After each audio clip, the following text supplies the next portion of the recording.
The Last of Us episodes 1 and 2 have been some of the best video game adaptations that I've ever seen. They're remaining extremely faithful to the beloved source material, while at the same time they're taking the opportunity to flesh out certain characters and situations with added lore. I really wanted to make a video for each episode separately, but at this point I'm just going to combine them and I'm going to talk about what I like about the series as a whole.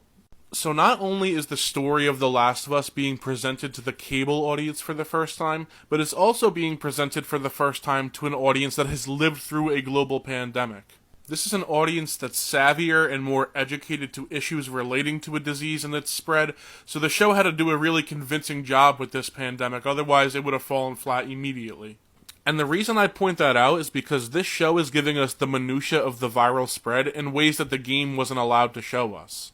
I really like the scene where they have the mycologist come in Indonesia. It was the intro to the second episode, and it plays out a lot like I would imagine the discovery of COVID played out, until it gets scarier and worse, and the only solution is bombing, and that seems to be a theme with this show.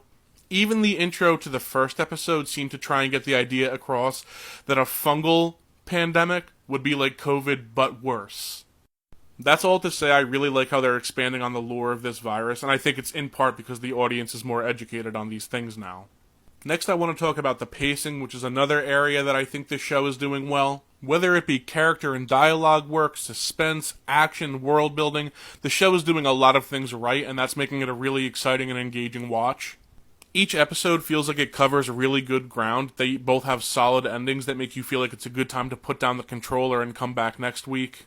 You can't talk about a show or a story like The Last of Us without talking about the casting.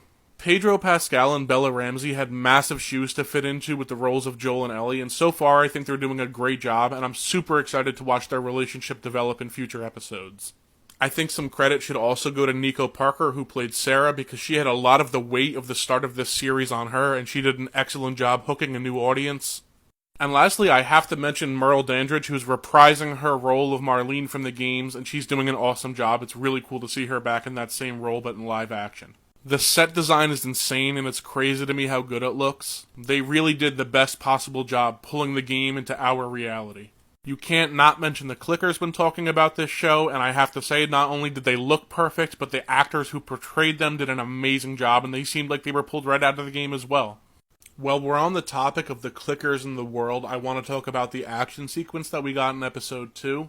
Now, what's most important about any movie or show or game is that it gets across the feelings that it wants the player or the viewer to feel. And I felt just as in suspense and just as ready to shit myself watching the clickers go after Joel, Ellie, and Tess in this show as I did when I first encountered them in the game. So that's a job well done, and I cannot wait for more of these action sequences. So my final thoughts, as someone who's played the game, I'm loving this series, I'm loving the new tidbits of information they're giving us, and I can't wait for more of that. And as someone who knows where this story is going, I'm just extremely excited to watch it play out with this cast, because I think they're going to do a great job, and I'm really happy a new audience is going to get to experience this story for the first time. Thanks for watching, guys, and stay tuned for more.